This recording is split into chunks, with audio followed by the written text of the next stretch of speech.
नमस्कार, मी आहे वैभव आणि वैभवची मेजवानी या माझ्या चॅनलवर आपलं स्वागत आहे.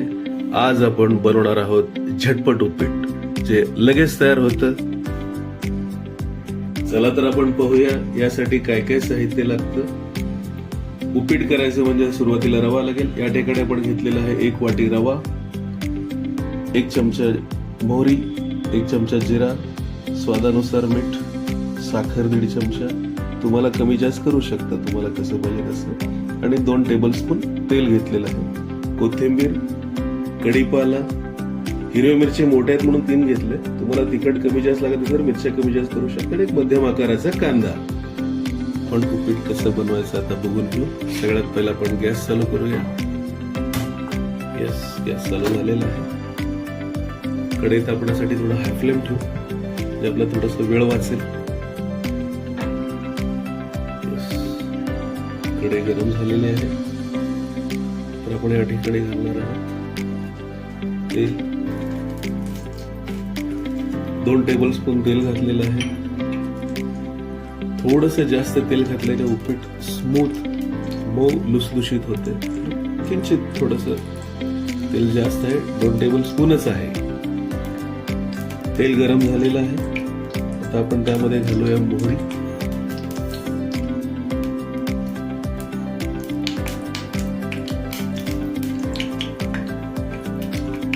मोहरी तडतडले आहे. आता आपण गॅसचा फ्लेम स्लो करूया, कारण एखादा आयटम जेव्हा नवीन आपण बनवत असतो तर तेव्हा आपण गॅस बारीक ठेवून करायला पाहिजे. आता घातलेले जिरे 1 टीस्पून. जिरे थोडेसे लालसर झालेले आहेत. आपण घालूया कांदा, जो मध्यम आकाराचा आपण कापून घेतला होता. आता आपण घालतोय कढीपाला. माझ्या घरी कढीपाला काढतात अकूट असल्याने, म्हणून मी त्याला जर बारीक चिरून घालतो कढीपाल्यावर. सोबतच घालूया हिरव्या मिरची.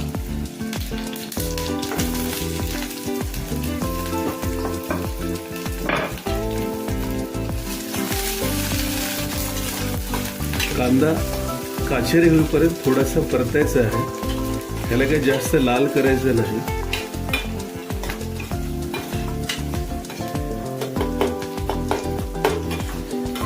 कारण आपण झटपट उपीट करतोय, रवा भाजलेला नाहीये, तर आपण रवाही भाजणार आहोत ह्या तेलामध्येच. आपण या ठिकाणी घेतलेला आहे 1 वाटी रवा.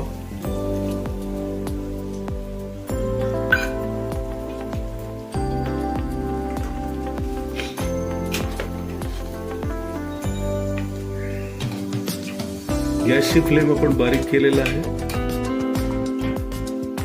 सगळं तेल रवा पिलेला आहे बघा.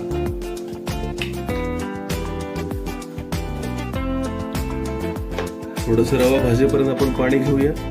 ज्या वाटीने आपण रवा घेतलेला असतो त्याच वाटीने जितकं रवा घेतो आपण त्याच्यात 3 पट पाणी घालायचं आहे. आपण या ठिकाणी 1 वाटी रवा घेतलेला आहे, तर आपण आता याच्यामध्ये घालणार आहोत. त्या ठिकाणी एक वेगळं घोगणं घेतलेलं स्टीलचं, त्यात आपण पाणी घालणार आहोत.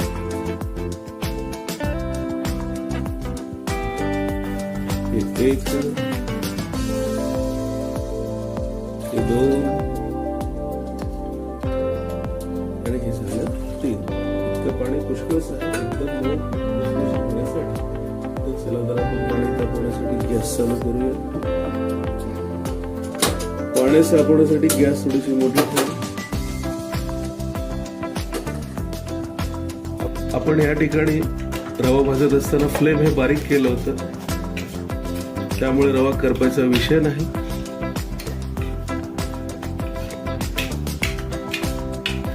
पण रवा टाकण्यापूर्वी मिरची आणि कांदा व्यवस्थित फ्राय व्हायला पाहिजे, काचेरी कांदा व्हायला पाहिजे, हे लक्षात ठेवा. रवा घालायला गडबड करू नका.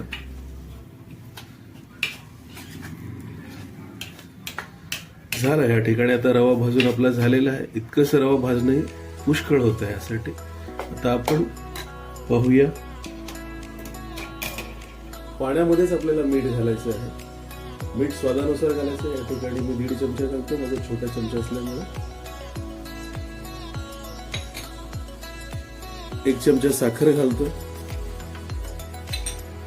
आणि कापलेली जी कोथिंबीर आहे तेही आपल्याला पाण्यामध्येच घालायचं आहे.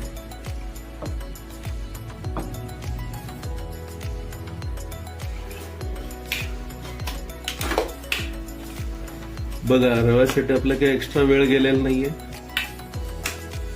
जितका वेळ आपल्याला कांदा फोडणी देऊन पाणी तापायला लागतं तेवढ्याच वेळामध्ये आपला रवा भाजून हा तयार झालेला आहे. गॅस अजूनही मध्यम आचेवरतीच आहे.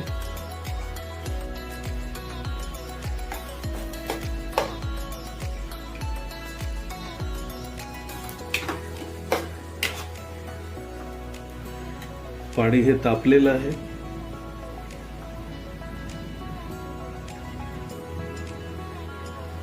मिठाचा अंदाज आपण पाणी चाखून करू शकतो एका चमच्याने.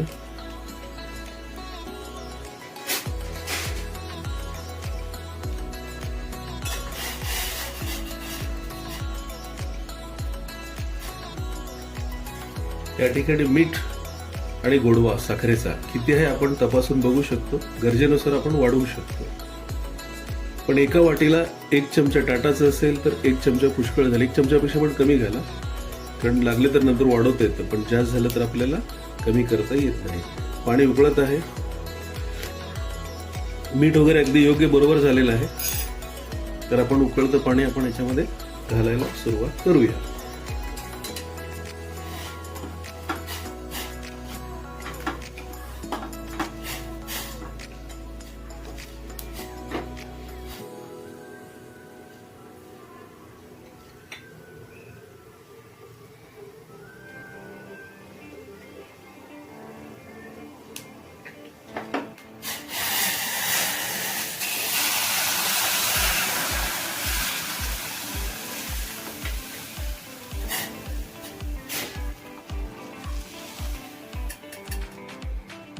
सुरुवातीला आपल्याला वाटेल की अरे हे काय पाणी खूपच झालेलं आहे, पण मऊसूत उपीट करण्यासाठी इतक्या पाण्याची गरज आहे, रव्याच्या 3 पट.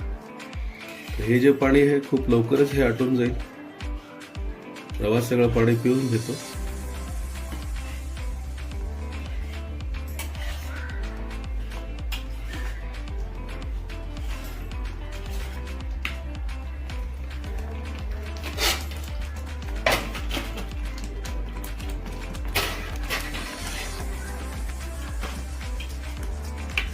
जेव्हा पाणी आटतं असं उडायला लागतं आतून, वाफ बाहेर यायला लागतं उडून आणि उपीट उडायला लागतं बाहेर.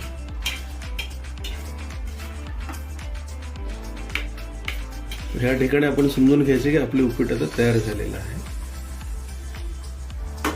बस झालं. इतकं झालं की आपल्याला आता हे झाकून ठेवायचं आणि फ्लेम बंद करायची. झालं उपीट. पण ह्या बंद अवस्थेमध्ये एक 5 मिनिट ठेवा, म्हणजे आतमध्ये उपीट वाफून चांगलं मऊ होईल.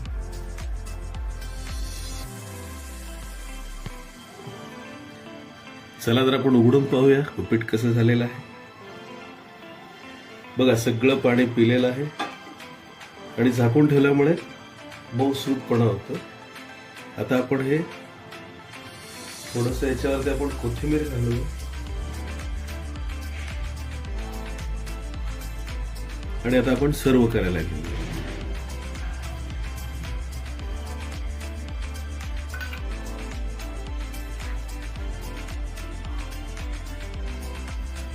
एक वाटी रवा 3 ते 4 जणांना पुष्कळ होतं.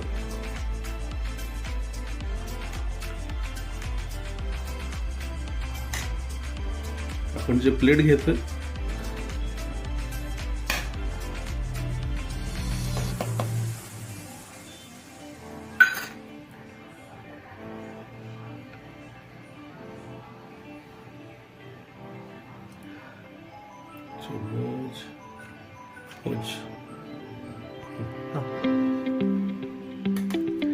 तर आपले मऊ लुसलुशीत उपीट तयार झालेलं आहे.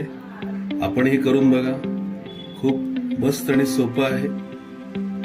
सोपी रेसिपी आहे. कोणीही करू शकतं. असं प्रयत्न करा. हे शिकवत असल्यामुळे वेळ जास्त लागलेला आहे, पण ह्या पद्धतीने जेव्हा पण तुम्ही एकटे विदाऊट शूट करता तर याच्या निम्म्या वेळेपेक्षा पण कमी वेळेत हे तयार होतं. धन्यवाद पूर्ण रेसिपी पाहिल्याबद्दल. रेसिपी आवडली असेल खाल्ल्यानंतर तर लाईक करा, सबस्क्राईब करा आणि शेअर पण करा. आठवणीने करा, विसरू नका.